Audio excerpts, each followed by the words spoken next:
9월 15일 말씀으로 여는 하루. 오늘 본문은 창세기 45장 1절부터 15절까지 말씀입니다.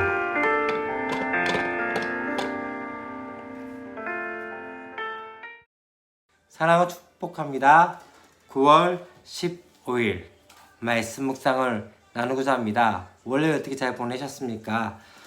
저는 월요일 특별히 교육자 휴일 가운데서 오늘은 가족끼리 함께 바둑이 동물원에 갔다 왔습니다. 우리 요한이가 좋아하는 동물들에게 먹이를 주고 또 그렇게 함께 시간들을 보내고 또 이런저런 이야기들 하면서 함께 가족과 함께 시간을 나눴습니다. 여러분 어떻게 잘 보내시고 계신지요? 특별히 코로나19로 인해서 참 많은 것들이 어렵고 쉽지 않은 가운데 있습니다. 그럼에도 불구하고 조금씩 우리가 살아가야 할 시간들 가운데서 최선을 다할 수 있는 시간이 되었으면 좋겠다는 생각이 들어집니다. 특별히 제가 계속적으로 말씀 묵상을 나누고 있는데 이제 한두 분이 이제 이야기를 해주셔서 너무 감사한 부분이 전에 목이 쉬어서 잘 하지 못해서 그 가운데 발음이 안 좋았던 부분들이 있었다 이야기 들었습니다. 최선을 다해서 다시 한번 열심히 하도록 그렇게 하겠습니다. 오늘도 우리가 함께 나눌 말씀은 창세기 45장 1절부터 15절까지의 말씀입니다. 이제 앞에서 어떤 이야기 나옵니까? 은잔의 시험 통해서 베냐민이 이제 잡히게 되어지고 그 이들 가운데서 유다가 자신이 이제 볼모로 잡히겠다라는 이야기들을 하게 되어진 그 모든 상황 가운데서 오늘 45장 1절부터 나오는 이야기는 바로 요셉의 그 반응에 대해서 나오기 시작합니다. 요셉이 어떻게 이야기합니까? 요셉이 시중하는 자들 앞에서 그 정을 억제하지 못하여 소리 질러 모든 사람을 자기에게서 물러가라 하고 그 형제들에게 자기를 알리니 그때에 그와 함께한 다른 사람이 없었더라 라고 이야기합니다. 첫 번째 우리가 볼 상황들은요, 왜 요셉은 형들을 시험했을까라는 부분입니다. 그냥 바로 이 요셉이 형들을 봤을 때 바로 자신을 알릴 수 있었음에도 불구하고 그렇게 하지 않고 요셉은 계속적으로 형들을 시험하는 것들을 보게 되어집니다. 그러다가 이제 드디어 자신의 정체를 알리게 되어지죠. 왜 그렇게 했을까요? 그것은 바로 형들의 진심을 알기 위해서였던 것이죠. 다시 말하면 어쩌면은 지금 이 형들의 진심을 확신하지 못한 채 섣부르게 용서하거나 화해하게 될 때 어떻게 되어질까요? 아직도 저 형들이 나에 대해서 어떻게 생각할까라는 그 두려움과 형들조차도 사실 이 야곱이 죽고 난 다음에 어떻게 합니까? 형들이 다시 한번 요셉에게 와서 비는 모습들을 보게 되어집니다. 두려웠던 것이죠. 아마 그런 모든 상황이 있었지 않겠나. 그렇기 때문에 어쩌면은 그가 용서하는 모든 상황들, 그 진심을 알기 위해서 시험을 했던 것이 아닌가라는 생각이 되었습니다. 우리는 때때로 그런 생각들이 있게 되어집니다. 빨리 용서하고 빨리 화해해야 된다고 생각하는 경우도 있습니다. 특별히 그리스도인들이 가장 많이 생각하는 것 중에 하나가 그냥 빨리 용서하라 라고 생각되었습니다.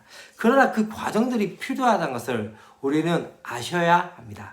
다시 말하면 과정 한 과정 가운데서 우리 가운데 다시 한번 섣부른 용서가 아니라 그 가운데서 확인하고 또다시 그 가운데서 다시 한번 과정을 거쳐서 그렇게 용서가 될 때 그때 진정한 용서가 될 때가 있다는 것을 볼 수 있는 것이죠. 이제 5절부터 8절까지 말씀 가운데 어떤 이야기가 나옵니까? 5절부터 그런 이야기가 나옵니다. 당신들이 나를 이곳에 팔았다고 해서 근심하지 마소서, 한탄하지 마소서 하면서 하나님이 생명을 구원하시려고 나를 당신들보다 먼저 보내셨나이다. 사실 앞에 볼 때도 어떻게 이야기한다면요, 이 요셉은 형들에게 자기를 소개할 때 어떻게 소개를 합니까? 그렇게 소개합니다. 당신들이 애굽의 판자. 다시 말하면 그 상처와 그 쓴뿌리를 드러내게 되었습니다.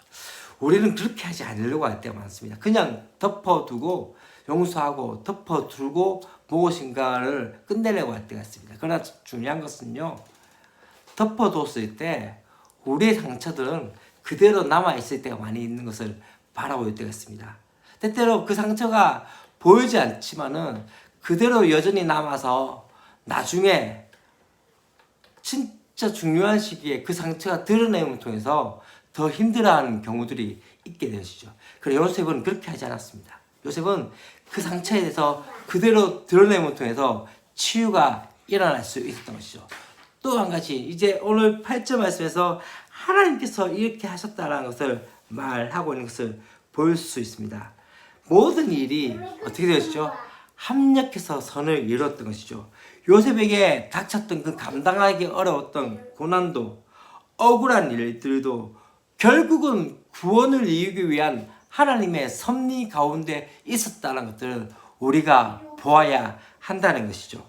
그래서 어떻게 보면요, 요셉이 이해할 수 없는 고난 앞에서 원망을 하거나 무력해지거나 또한 두려워 숨지 않고 그 가운데 하나님께서는 더욱더 그런 삶 가운데서 하나님께서 함께 하심을 통해서 그를 더 연단하시며 형통한 자로 만들어 가신 것들을 보게 되었습니다. 이제 뒤에 13절까지 말씀 가운데 어떤 이야기가 나옵니까? 이 여러 고난을 통해서 열어주신 그 길 위에서 하나님의 뜻을 찾고 나가는 그 요셉을 바라보게 되어진 것이죠. 마침내 어떻게 이야기합니까? 생명을 구원하시려는 하나님의 섭리를 깨닫게 되어진 것을 보게 되어집니다. 만약 이러한 깨달음이 없었다면 아마 요셉은 애굽의 통치자로서만이 되어졌을 것입니다. 그러나 더 중요한 건 무엇일까요? 요셉이 이 자리에 있었던 애굽의 총리의 자리에까지 가게 되어진 것은 바로 하나님의 큰 그림 안에 있었기 때문이죠. 하나님께서 어떻게 만드십니까? 이것을 통해서 하나님께서는 많은 사람들을 살리기 위해서 바로 요셉을 세우셨다는 것을 볼 수 있습니다. 결론적으로 여러분, 주님의 뜻, 하나님의 뜻에 우리가 분명한 것은요, 나만 잘 되는 것이 아닙니다. 여러분, 참 중요한 것은요, 그리스도인은 나만 잘 되는 것이 아니라 더 중요한 사실은 내가 잘 됨을 통해서 다른 사람들을 행복하게 해줄 수 있는 것이 바로 은혜인 것이죠. 그것이 바로 하나님의 뜻인 것이죠. 우리는 우리만 잘 되는 것을 이야기합니다. 여러분, 참 중요한 것 중에 하나는요, 지금 기독교가 욕먹는 이유 중에 하나는 무엇일까요? 기독교라고 이야기하고 또한 수많은 비난을 받는 이유가 뭘까요? 그것은 바로 기독교적인 이기주의, 어쩐 집단 이기주의적 가운데 있었던 그 복음이 아닐까요? 집단 이기주의적 복음이 되어져 버렸기 때문에 아닐까요? 진짜 중요한 것은요, 하나님 나라는, 복음은 나로서 끝나는 것이 아니라 더 중요한 것은요, 바로 나로 인해서 다른 사람들까지 행복하게 만드는 것이라는 것을 우리는 기억하셔야 합니다.